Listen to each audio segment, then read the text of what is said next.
Chapitre 5 Aide. Petit Chrétien était sur le point de désespérer lorsqu'il entendit cette voix. Il commençait vraiment à croire qu'Évangéliste s'était trompé, et que, décidément, le roi n'aimait pas que les enfants suivissent la route conduisant à sa magnifique cité. « Je suis si petit, pensait-il, et je sais si peu de choses. Je ne peux pas même traverser cette plaine sans accident. Que ferais-je si j'arrivais dans une haute montagne ou au bord d'une rivière ?» C'est à ce moment-là qu'un jeune garçon, nommé Aide, l'un des serviteurs du roi, passa près du marécage et vit le pauvre chrétien se débattre dans la boue. Aide aimait rendre service, et il courut à Chrétien. « Comment es-tu tombé là-dedans » demanda-t-il. Et Chrétien ne le savait pas lui-même. « N'as-tu point vu les marches ?» Non, je causais avec Flexible, et nous n'avons pas regardé où nous marchions. C'était de la négligence. Où donc est Flexible ? Il est parvenu à se dégager lui-même, mais il est retourné chez lui. Allons, n'aie pas peur. Dans un instant, je t'aurai rejoint. Le roi prendra toujours soin de toi. Justement, je me demandais pourquoi il m'envoyait aujourd'hui dans la plaine, et je vois maintenant qu'il savait que tu aurais besoin de moi. Viens, mets tes mains dans les miennes et pose ici ton pied. Là, te voilà hors de peine. Petit Chrétien était tout tremblant. De grosses larmes remplissaient ses yeux. Merci beaucoup. Jamais je n'aurais pu sortir de là sans toi. En effet, répondit Aide. Puis il demanda. Vas-tu à la cité céleste ?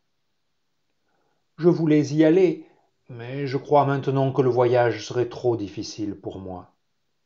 Il vaut mieux, je pense, que j'attende d'être un peu plus grand. Mais non, il ne faut pas attendre.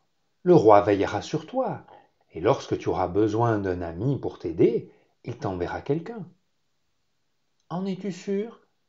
Je ne suis qu'un petit garçon, et les autres m'ont traité de sot. Ne t'inquiète pas de ce que pensent les autres. Si tu es vraiment un pèlerin du roi, tu n'as rien à redouter. Tu trouveras peut-être la route longue et éprouvante. Mais si tu vas bravement devant toi, tu arriveras certainement à la cité céleste.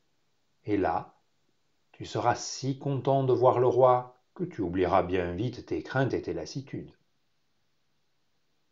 Aide parlait avec tant d'affection et de bonté que Petit Chrétien n'était pas intimidé de causer avec lui, et il demanda. « Crois-tu que je verrai maman dans la cité céleste ?» Elle est avec le roi. « Alors tu la verras certainement. Elle est partie depuis longtemps ? » Oui, quand j'étais encore un bébé. Je ne me souviens pas d'elle, mais nous avons un portrait à la maison, et je suis sûr de la reconnaître. Elle a l'air si bonne et si douce. Quelquefois je pleure parce qu'elle ne peut plus m'aimer. Mais si, elle t'aime. Le roi ne permet pas à son peuple d'oublier. Elle t'attend. Aide s'était agenouillée par terre et, avec des touffes d'herbe, essayait d'essuyer la boue attachée aux habits de Chrétien. « Comme tu as sali tes vêtements, dit-il en se redressant. Heureusement que tu en recevras de neufs avant d'arriver à la cité. Ne perds pas de vue la lumière qui brille là-bas, et va à la porte étroite le plus tôt possible. Adieu. N'oublie pas que le roi prend soin de toi. » « Écoute, supplia Chrétien, veux-tu me dire encore une chose ? As-tu été toi-même à la cité ? Non, j'ai été presque jusqu'à ses parvis, mais alors le roi m'a donné du travail à faire pour lui, et je ne pourrai entrer dans la cité que lorsque cette tâche sera terminée.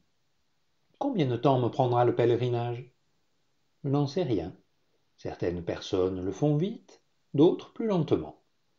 Tout ce que je puis te dire, c'est que si tu aimes le roi et lui obéis, tu peux être absolument sûr qu'il te guidera et te conduira à la cité céleste. Maintenant, il faut que je m'en aille. Si tu as peur, appelle le roi, et il t'entendra.